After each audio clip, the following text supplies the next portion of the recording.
Welcome to the Slop Farm. Enjoy the video.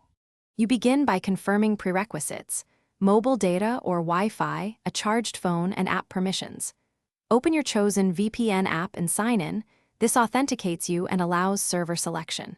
Tap a nearby server for speed or a country for content access. This controls route and latency, so choose based on need.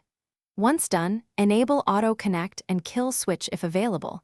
These features keep traffic secure when networks change. Make sure background data is allowed, so the VPN stays active during handoffs. Now configure the connection. Choose WireGuard for faster performance, OpenVPN for wider device support, or IKEV2 if you need mobile reconnection. Next, enable DNS leak protection so queries don't bypass the tunnel, and set split tunneling only for apps that should skip VPN. This preserves speed for others. Exempt the VPN app from aggressive battery optimization to prevent disconnections.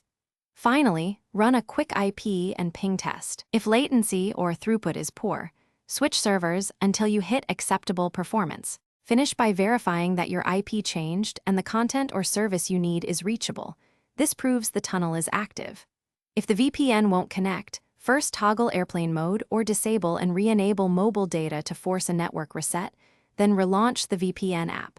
If problems persist, switch protocol or server and clear the app cache. One key troubleshooting tip: capture connection logs and send them to support. Logs reveal handshake or DNS errors that explain why the tunnel fails, so you can get a precise fix. Thanks for watching. Consider subscribing if we helped you today.